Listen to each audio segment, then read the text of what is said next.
Owning your own home. It used to be the Australian dream, but now yet another generation of Australians know what it's like to have their dream time stolen.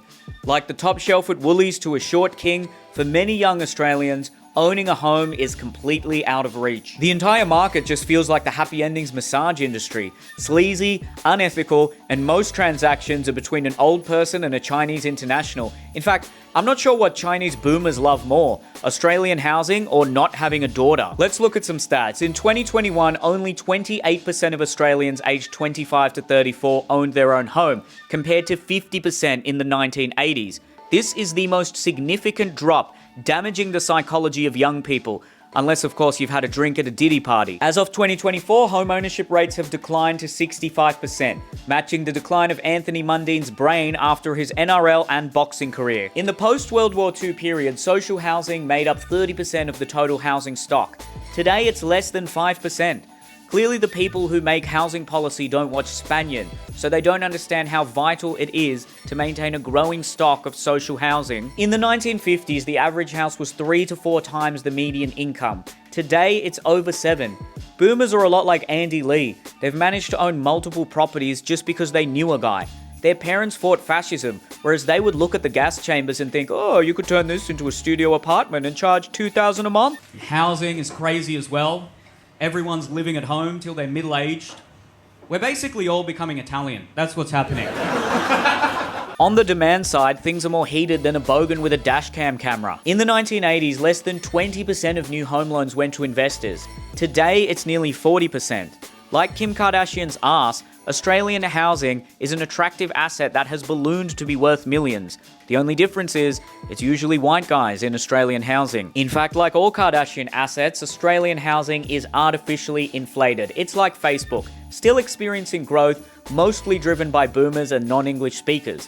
Deliveroo drivers need somewhere to live. They can't just sink into their fluorescent cube like a turtle at the end of the night. Housing in Australia is one giant pyramid scheme, and the actual pyramids still hold up better than a modern build. New housing stock is what Tommy Turbo's hamstring is to Manly. Desperately needed, but constantly breaking. The more inflated the housing bubble, the better it is for the banks. So what do bankers do? Blow. In fact, you know things are bad when bankers are spending more on rent than cocaine. New and aspiring homeowners also have to endure increased rates from the RBA. I mean, change one letter and that's what it truly feels like. And supply simply can't keep up. We're importing Irish girls to hold stop signs faster than we can build places to house them. Australia's facing a shortfall of around 1 million homes. Construction costs have risen 15% in 2 years, and we're short 90,000 tradies. The ship that blocked the Suez Canal has also blocked the entrance to Browns Plains TAFE, and soon no one will have the skills necessary to unclog a blockage. The government is looking into 3D printers to replace construction workers, except on CFMEU job sites, where one printer was found to have 5 major dents and is literally shitting bricks. That's the best joke of the video. We need fewer young people learning about the social construct of masculinity and more young people learning about the masculine construction of social housing. It's such a mess. Even if we got drill rappers back on the job site with an actual drill, like the Penrith Panthers' defense, local councils just block anything from getting through. Ultimately, this is fundamentally changing the country. The class divide is growing massively, with 50% of Australians thinking negative gearing is a great tax policy. The other 50% think negative gearing is an art student trying to drive manual. The average age of buying your first home is now 36. Women are getting a nest egg after their own eggs have dried up. People are having kids a lot later, which increases the risk of autism.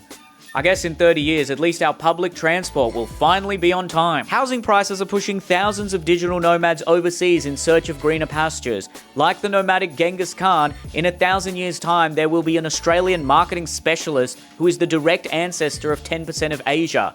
Asian women, they refuse to have kids unless it's with an average white man. We're basically developing a caste system in this country. Homeowners, renters, food delivery drivers. Ironically, educated Indians are at the bottom, whereas dodgy plumbers who can't read but bored at the right time sit on top of their fold-out throne. Anyway, let me know in the comments what can be done to fix this mess, as well as your economic and political predictions over the next couple of years. What a time to be alive. I'll keep joking while the world burns. You can come see me live. All my upcoming shows are over here. Go to neelkolhatkar.com for tickets. Watch my latest stand-up special. It's over here. Also, follow the comedians who helped me write this video. They're over here. We're working on a Patreon. We'll get that up and running hopefully by the next video. But otherwise, thanks so much for watching. See you next time.